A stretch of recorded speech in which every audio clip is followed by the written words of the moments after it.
روزے کی وہ صورتیں جن میں کفارہ اور قضا دونوں لازم ہیں۔ چنانچہ فقہائے کرام فرماتے ہیں رمضان میں روزے دار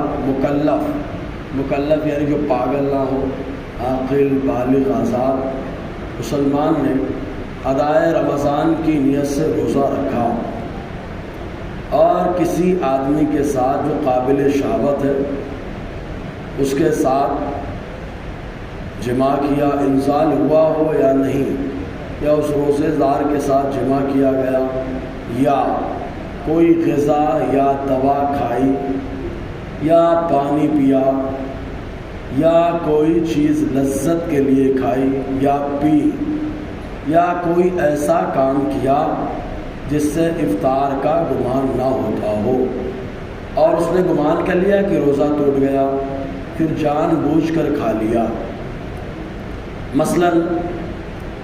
سرما لگایا اور یہ تصور کیا کہ روزہ ٹوٹ گیا ہے اور اس کے بعد کھانا کھا لیا، یا ایسے ہی خراب خون نکلوایا اور سمجھا کہ روزہ ٹوٹ گیا، اس کے بعد کھانا کھا لیا، تو ان سب صورتوں میں روزوں کی قضا بھی ہے اور کفارہ دونوں لازم ہے۔ یہ کب ہے آدمی خود سمجھ لیا، وہ سمجھا کہ خون نکل گیا، روزہ ٹوٹ گیا، اور اس کے بعد کھانا کھا لیا، پاؤں وغیرہ میں چوٹ لگ جاتی، خون نکل گیا، بولے روزہ ٹوٹ گیا اپنے دماغ سے، اور پھر کھانا کھا لیا، تو روزہ کھانے کی وجہ سے ٹوٹ بھی گیا، قضا بھی لازم ہے اور کفارہ بھی دینا پڑے گا۔ ایسے ہی اگر کسی مفتی نے فتویٰ دے دیا غلط کہ روزہ جاتا رہا، اور مفتی ایسا ہے کہ لوگ اس پر بھروسہ کرتے ہیں، اور اس بندے نے ان کے فتوے کے حساب سے کھا لیا پی لیا، یا کوئی حدیث سنی اور اس کو سمجھ نہ سکا اور اپنے اعتبار سے معنی نکال لیا اور کھا لیا جا کے، جیسے 30 تاریخ کا روزہ جب آتا ہے تو افطاری سے 10 منٹ پہلے ہی چاند دکھ جاتا ہے، تو لوگ وہ حدیث پیش کرتے ہیں، اکثر ہمارے سامنے بھی معاملہ پیش آیا ہے کہ حضور صلی اللہ علیہ وسلم نے فرمایا چاند دیکھ کر کے روزہ شروع کرو اور چاند دیکھ کر کے روزہ مکمل کرو۔ کہا چاند ہو گیا چلو روزہ کھول لو،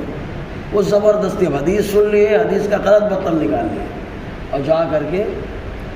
روزہ کھولنے کی نیت سے 5-10 منٹ پہلے ہی، سورج ڈوبنے سے پہلے ہی جا کے کھا لیا، تو اب روزے کی قضا بھی ہے اور اس کا کفارہ بھی دینا پڑے گا۔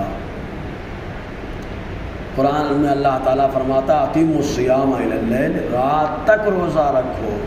یہ پہلے ہی توڑ لیے بھائی صاحب۔ کفارہ لازم ہونے کے لیے یہ بھی ضروری ہے کہ روزہ توڑنے کے بعد کوئی ایسا معاملہ واقع نہ ہو جو روزے کے منافی ہے۔ مثال کے طور پر غلط مسئلہ بتا دیا، مطلب پاؤں سے خون نکل گیا، ایسا مسئلہ آتا ہے، لوگ پوچھتے ہیں پاؤں سے خون نکل گیا، بولے یار روزہ ٹوٹ گیا، اتنا کمزور روزے کو سمجھ لیا، تو پاؤں سے خون نکلا روزہ ٹوٹ گیا یہ سمجھ لیا، اور اس کے بعد مان لیجیے عورت ہے اس کو پیریڈ آ گیا، اس نے کھا بھی لیا تھا پیریڈ بھی آ گیا، تو اب اس روزے کی قضا نہیں ہے، کیوں؟ اس لیے کہ اس کے روزہ تو اسے بھی کھا ہو گیا، مطلب اس کی قضا تو ہے کفارہ نہیں ہے، قضا تو ہے لیکن کفارہ نہیں ہے۔ اسی کو بتایا کفارہ لازم ہونے کے لیے یہ بھی ضروری ہے کہ روزہ ٹوٹنے کے بعد کوئی ایسا معاملہ واقع نہ ہو جو روزے کے منافی ہو، اور عورت کا پیریڈ آنا روزے کے منافی ہے۔ وہ کام کیا جسے کفارہ واجب ہوتا ہے، پھر بادشاہ نے اسے سفر پر مجبور کر دیا، کفارہ ساقط ہو گیا، کیونکہ سفر میں روزہ نہ رکھنے کی اجازت ہے۔ اللہ تعالیٰ قرآن میں فرماتا ہے فَمَنْ كَانَ مِنْكُمْ مَرِيضًا أَوْ عَلَىٰ سَفَرٍ فَعِدَّةٌ مِنْ أَيَّامٍ أُخَرَ، کچھ ایسا کام کیا روزہ بھی ٹوٹ گیا، کفارہ بھی لازم ہو گیا، لیکن اس کے بعد سفر کرنے پہ مجبور کیا گیا بادشاہ کی طرف سے، تو اب ایسی صورت میں کفارہ ساقط نہ ہوگا، کفارہ دینا ہی پڑے گا۔ کفارہ واجب ہونے کے لیے پیٹ بھر کھانا ضروری نہیں ہے، تھوڑا سا کھانے سے بھی واجب ہو جائے گا۔ کسی آدمی نے تیل لگایا، اپنے آپ تیل لگانے کو مایوس سمجھتے ہیں، میں کبھی لگاؤں چاہے نہ لگاؤں، لیکن رمضان میں نہاتا ہوں تو برابر لگاتا ہوں تاکہ لوگ پوچھیں مسئلہ آ کر کے آپ کی داڑھی چمک رہی، تیل لگائیں کیا؟ تو بتائیں ابھی تیل لگانا سننا تھا، تیل لگایا یا غیبت کی، پھر یہ گمان کر لیا کہ روزہ جاتا رہا، یا کسی عالم نے مسئلہ بتا دیا کہ تیل لگانا روزہ ٹوٹ جاتا ہے، یا غیبت کرنے سے روزہ ٹوٹ جاتا ہے، اس نے کہا جب ٹوٹ ہی گیا ہے تو اچھے سے ٹوٹ جا لو، کھانا کھا لو۔ جیسے ہی کھانا کھایا تو روزے کی قضا بھی ہے اور کفارہ بھی دینا پڑے گا۔ ایسے ہی کچا گوشت کھایا، چاہے مردار جانور کا ہی کیوں نہ ہو، تو کفارہ لازم ہوگا، قضا بھی دینی پڑے گی۔ ہاں، مٹی کھانے سے کفارہ واجب نہیں ہوتا ہے، کیونکہ مٹی کا کھانا تو حرام ہے، مٹی کھانے سے کفارہ لازم نہیں ہوتا، ہاں قضا لازم ہو جاتی ہے۔ لیکن کچھ مٹی ایسی ہیں جو عادتاً کھائی جاتی ہے، جیسے چونا پان کے ساتھ کھاتے ہیں، اور بھی کچھ مٹیاں ہیں جو کھائی جاتی ہیں عادتاً،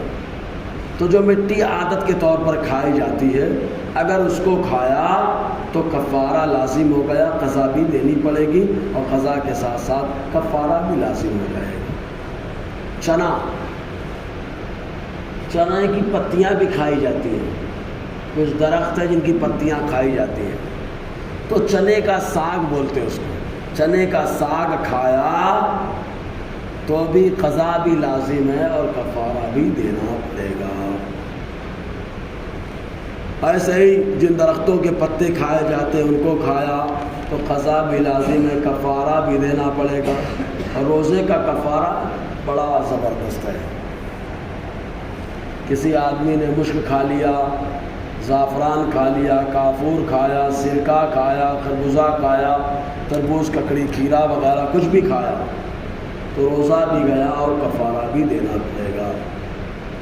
یہ ایک جملہ عام طور سے سحری کے اب تو نہیں ہوتا، پہلے ہوتا تھا کہ ختم سحری کا اعلان ہوتا تھا اور 5 سے 6 منٹ بعد اذان ہوتی تھی تو لوگ بولتے تھے ابھی اعلان ہی تو ہوا ہے، اذان باقی ہے، کھاؤ۔ تو یہ مسئلہ سنیں، سحری کا نوالا منہ میں تھا اور سحری کا وقت ختم ہو گیا، صبح صادق ہو گئی، یا بھول کر کھا رہا تھا، نوالا منہ میں تھا، یاد آ گیا، دونوں صورتوں میں نگل گیا، نوالا منہ میں تھا، وقت ختم اور نگل گئے بھائی صاحب، یا بھول کر کھا رہے تھے، منہ میں نوالا لیا، یاد آ گیا، نگل گئے صاحب، تو قضا بھی ہے اس روزے کی اور اس روزے کا کفارہ بھی ہے۔ وقت ختم، منہ میں نکال دیا جائے اس کو، وہیں پہ کلی کر دیں اور منہ صاف کر لیں، کلی کر کے ختم کر لیں۔ اگر نکلا تو روزے کی قضا بھی ہے اور کفارہ بھی ہے۔ اور کفارہ کیا ہوتا ہے؟ روزہ توڑنے کا کفارہ، ممکن ہو تو ایک غلام آزاد کرے۔ اب غلام کہاں ملتے ہیں؟ ایک غلام آزاد کرے، اور اگر غلام نہیں میسر ہے جیسے ہندوستان میں تو مسلسل پے در پے 60 روزہ رکھے، مسلسل 60 روزے، یا ایک مہینے کے روزے بھی ٹیڑھا ہو گیا اور 60 روزہ رکھنا ہے مسلسل پے در پے۔ اور اگر 60 روزہ نہیں رکھ سکتا تو 60 مسکین کو کھانا کھلائے۔ 60 مسکین وہ جس کے پاس ایک بھی وقت گزارے کے لیے کچھ کھانے کو نہ ہو۔ آج کے دور میں مسکین بڑی مشکل سے ملے گی، تو غلام آزاد کرے یا 60 مسکین کو پیٹ بھر کھانا کھلائے یا مسلسل بلا ناغے 60 دن کے روزے رکھے، یہ ہے روزے کا کفارہ انشاءاللہ۔ اور روزے کے مکروہات کیا ہیں ان پر روشنی رہے گی۔ اللہ تعالیٰ ان مسائل کو سمجھنے کی توفیق عطا فرمائے۔ الحمدللہ۔